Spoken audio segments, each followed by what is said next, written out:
अब देखिए, अब ये देखिए यहाँ पे जब हम बच्चों को असेस करते हैं, यानी जब बच्चों का असेसमेंट होता है, फॉर्मेटिव असेसमेंट या समेटिव असेसमेंट, जब बच्चों का समेटिव असेसमेंट हो या फिर फॉर्मेटिव असेसमेंट हो, ये दोनों जब असेसमेंट हम करते हैं ड्यूरिंग द क्लास या जब आपका फाइनल रिजल्ट आ जाता है, यानी जब आपका समेटिव असेसमेंट होता है, तो टीचर को इतना तो पता लग जाता है कि भाई कहाँ कमी रही।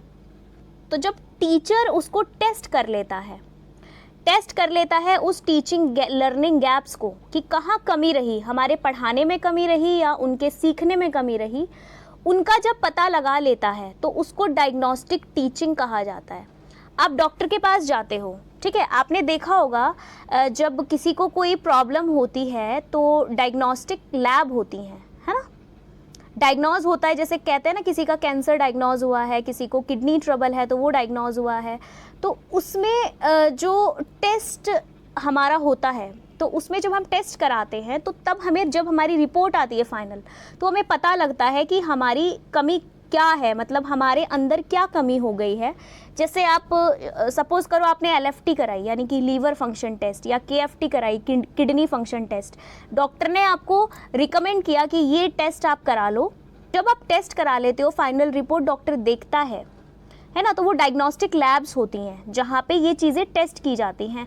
तो हो सकता है किसी को लीवर सिरोसिस हो या कुछ किडनी का ट्रबल हो, तो जब वो पता चलती है उस फाइनल रिपोर्ट से, डॉक्टर टेस्ट करके उस फाइनल रिपोर्ट को डॉक्टर देखता है, तब वो बताता है कि अच्छा आपके अंदर ये कमियां हैं।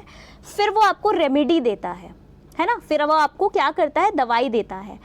तो डॉक्टर जैसे रेमेडी देता है ना, उसी तरीके से हमारे टीचिंग प्रोफेशन में होता है। उसी तरीके से समझ लो डायग्नोस्टिक, यानी कि आप पता लगा रहे हो कि कमी कहाँ है। जैसे डॉक्टर बीमारी का पता लगाता है, सेम उसी तरह से टीचर पता लगाता है कि टीचिंग लर्निंग गैप्स, यानी कि टीचिंग में कमी है कि लर्निंग में कमी है, कहाँ कमी है, उस कमी के पता लगाने को, उसको टेस्ट करने को हम डायग्नोस्टिक टीचिंग कहते हैं।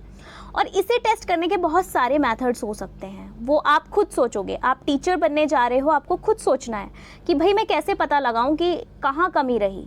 तो जब टीचर उसकी कमी को पता लगा लेता है, फिर वो रेमेडी देता है। जैसे डॉक्टर रेमेडी देता है ना, तो वही होती है रेमीडियल टीचिंग। तो डॉक्टर क्या करता है, फिर आपको वो मेडिसिन देगा। तो टीचर भी क्या करेगा, वो अपनी टीचिंग को स्टूडेंट की नीड के अनुसार अपने टीचिंग मेथड्स को चेंज करेगा, है ना, अपनी टीचिंग में बदलाव लाएगा। सेम उसी मेथड से वो नहीं पढ़ा देगा। इस बार भाई पहला मेथड फेल हुआ, उसे समझ में आ गया कि हाँ मेरी टीचिंग में यहाँ गड़बड़ी थी, उसने टेस्ट कर लिया, उसने ये भी पता लगा लिया कि लर्निंग में कहाँ कमी है, तो वो ऐसे मेथड्स ढूंढ के लाया है इस बार कि कुछ कमी ना रहे।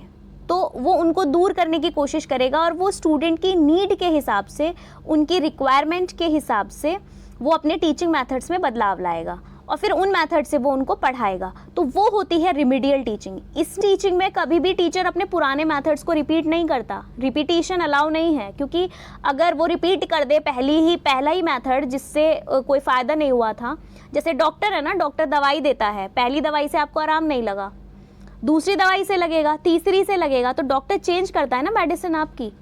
तो उसी तरीके से टीचर को भी अपने मेथड्स को चेंज करना पड़ेगा। अगर उसको रेमेडी देनी है, उसको रेमेडियल टीचिंग करनी है, तो वो भी क्या करेगा, अपने मेथड्स को चेंज करेगा।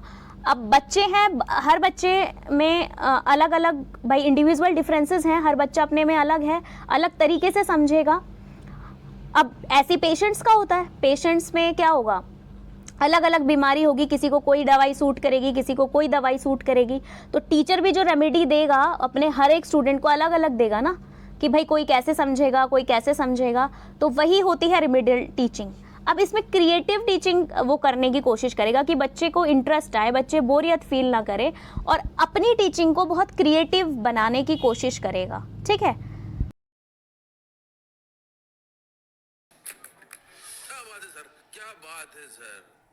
ये बात है, अरे सर क्या बात है। तो ठीक है, आज के लिए इतना ही, मिलते हैं नेक्स्ट वीडियो में। Thank you so much.